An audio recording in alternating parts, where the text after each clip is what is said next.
Perkenalkan, nama saya Farida Dwi Aryati. Berikut merupakan presentasi mengenai tesis saya dengan judul Analisis Risiko Transisi Rendah Karbon dan Strategi Keberlanjutan Korporasi Studi Kasus PT Solusi Bangun Indonesia (TBK). Latar belakang masalah dalam penelitian ini adalah pemerintah Indonesia telah menetapkan beberapa kebijakan atau peraturan untuk melakukan penurunan emisi karbon, dan juga pada dokumen NDC yang terbaru target penurunan emisi tersebut dinaikkan dari 3 menjadi 3,25 metric ton CO2 ekuivalen, yang mana perusahaan semen dalam hal ini telah tumbuh dengan cepat dalam beberapa dekade terakhir dan merupakan industri yang padat energi yang menyumbang kurang lebih 1,4 miliar ton emisi CO2 per tahun, yang setara dengan 6 hingga 7% emisi GRK antropogenik global.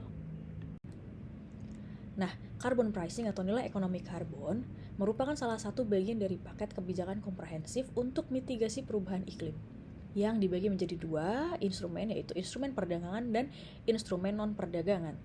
Untuk instrumen perdagangan sendiri terbagi menjadi dua, yaitu instrumen dengan mekanisme ETS dan juga mekanisme offset atau batas emisi.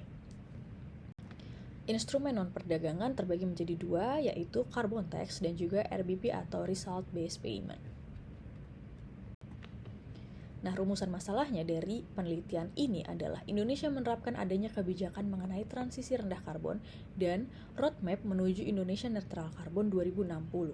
Produksi semen merupakan kontributor yang sangat signifikan terhadap pemanasan global. Dalam menghadapi beberapa tantangan yang akan terjadi tersebut, seluruh industri Indonesia yang menyumbang emisi gas rumah kaca harus mempersiapkan diri untuk dapat menghadapi beberapa kebijakan yang akan dilakukan di Indonesia, terutama dalam hal mencapai keberlanjutan. Sehingga PT SBI harus memetakan risiko, peluang, dampak finansialnya, serta melakukan mitigasi dan merencanakan strategi keberlanjutan usaha untuk menuju Indonesia netral karbon 2060.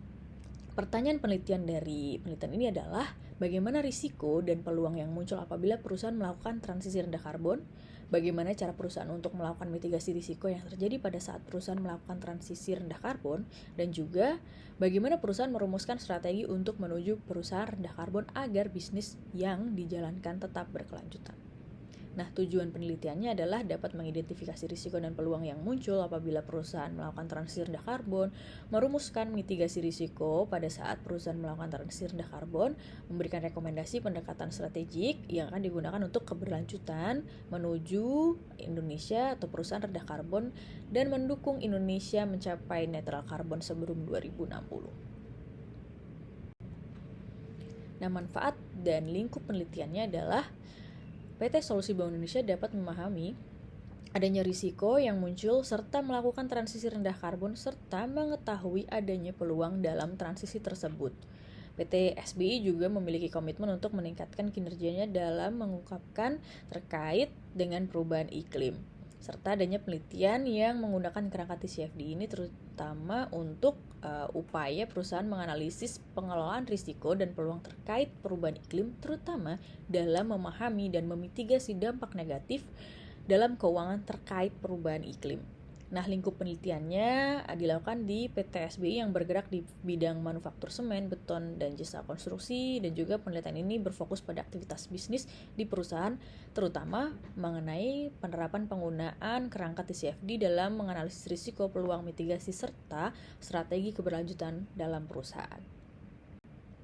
TCFD merupakan salah satu framework yang akan digunakan dalam penelitian ini yang dapat memberikan penelitian mengenai risiko transisi, risiko fisik, dan juga adanya opportunities atau adanya peluang dari risiko transisi tersebut. Nah, ini dirumuskan menjadi strategic planning risk management, dan juga kita dapat mendapatkan financial impact atau dampak dari perubahan iklim tersebut. Skenario analisis atau NGFS merupakan Network for Greening the Financial System Framework yang mengeluarkan mengenai 4 skenario yang akan digunakan untuk menganalisa risiko fisik. Penelitian ini menggunakan metode studi kasus kualitatif dengan pengumpulan data primer, yaitu dengan metode in-depth interview dan juga metode observasi. Pengumpulan data sekunder kita dapatkan dari Sustainability Report, Annual Report, laporan internal perusahaan, dan juga arsip serta dokumen perusahaan yang bersifat kualitatif. Teknis analisis menggunakan kerangka TCFD dan juga NGFS, serta menggunakan model interaktif meliputi kondensasi, penyajian, dan kesimpulan analisis data. Nah, berikut merupakan metode analisis data yang dilakukan dari tahap pengumpulan data hingga tahap analisis data. Berikut ini merupakan hasil analisis dari risiko fisik yang dapat terjadi pada aset yang ada di perusahaan, terutama yang ada di area Narogong, Cilacap, Tuban, dan Loknga. Dalam hal ini, risiko fisik yang dapat terjadi adalah kelangkaan karena air, banjir daratan, banjir air pasang, panas ekstrim, dan juga topan atau angin kencang. Penjelasan mengenai analisis risiko fisik dipaparkan dalam tabel berikut ini. Yang pertama adalah kelangkaan air. Implikasi utamanya adalah terganggunya proses operasional produksi semen, terganggunya kebutuhan air domestik untuk kebutuhan produksi dan kebutuhan karyawan pekerja, dan juga reputasi. Dampaknya dapat berupa major, moderate, dan juga minor. Langkah mitigasinya adalah, yang utama adalah kebijakan mengenai water harvesting dari air hujan, waste treatment untuk pengolahan kembali air hujan, dan juga melakukan penilaian risiko. Nah, yang kedua adalah topan dan angin. Berikut merupakan implikasi utamanya kerusakan bangunan, keselamatan karyawan, terganggunya proses operasional produksi semen, terganggunya rantai pasok pengiriman semen, menyebabkan beberapa dampak dari moderate hingga major.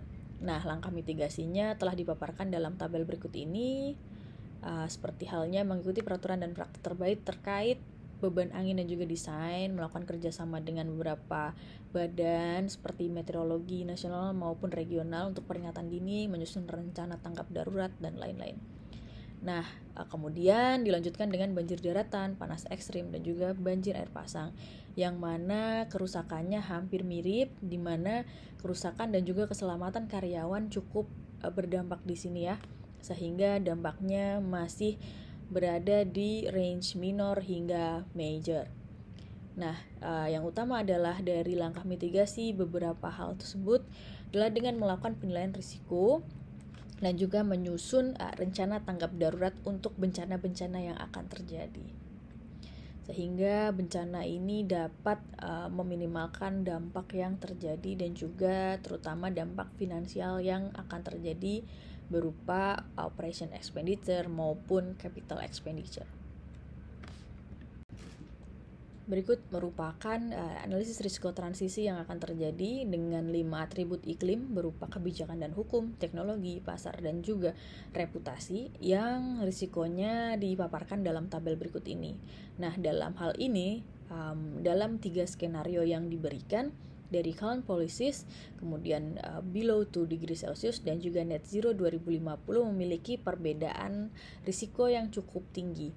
Pada net zero 2050 memiliki risiko yang paling tinggi. Mengapa? Karena posisi net zero 2050 ini mengharuskan kita untuk segera melakukan transisi, yang mana risiko-risiko tersebut memiliki peningkatan yang cukup signifikan karena perubahan harus dilakukan oleh perusahaan.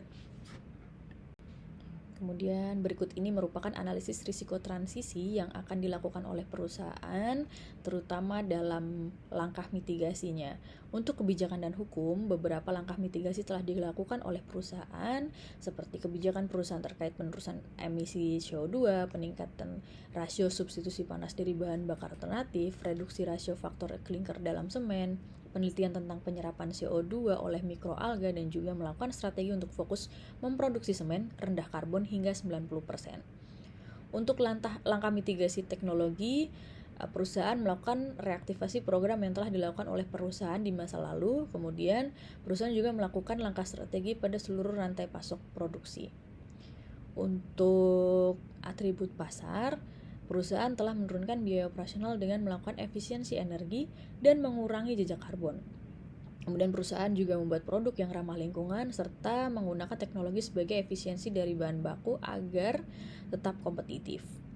Untuk atribut reputasi, perusahaan mendapatkan beberapa sertifikasi, kemudian perusahaan juga meningkatkan kredibilitasnya dengan adanya laporan keberlanjutan yang dipaparkan kepada publik. Dampak finansialnya tentu kita mendapatkan beberapa dampak dari risiko-risiko tersebut yang berdampak pada operational expenditure dan juga capital expenditure. Selain itu, hal tersebut juga dapat berdampak pada capex maupun revenue perusahaan.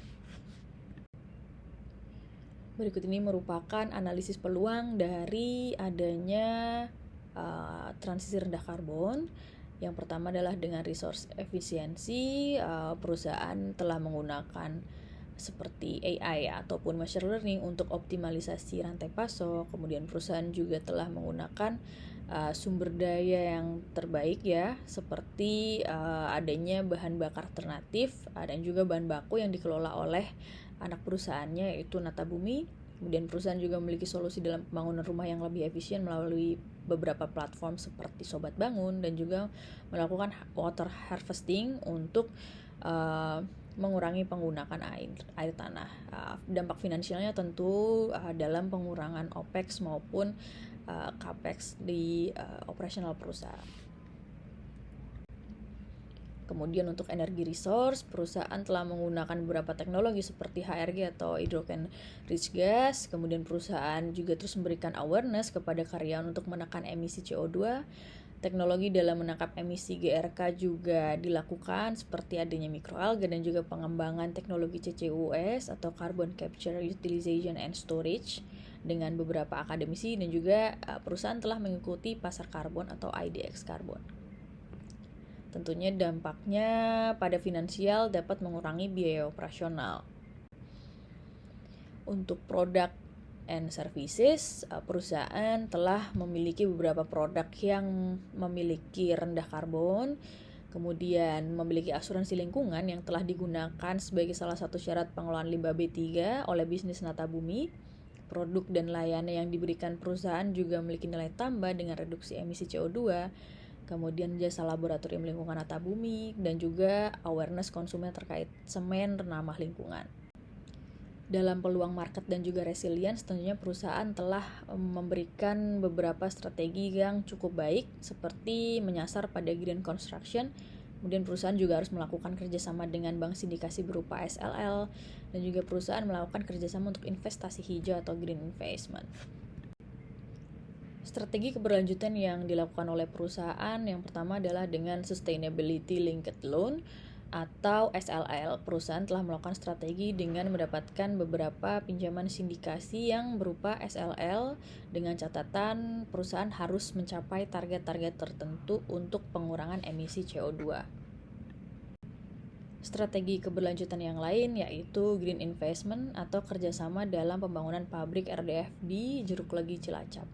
Nah, dalam hal ini perusahaan dalam anak usahanya yaitu Natabumi memiliki kerjasama dalam investasi untuk pembangunan RDF dengan pemerintah Denmark dan juga pemerintah setempat yaitu dari Pemkab Cilacap. Selain itu, pembangunan PLTS di Tuban juga dilakukan sebagai pilot project untuk dapat mengurangi penggunaan energi listrik yang tidak terbarukan. Kesimpulannya adalah terdapat beberapa risiko dan peluang transisi rendah karbon yang telah dipaparkan seperti risiko fisik dan juga risiko transisi.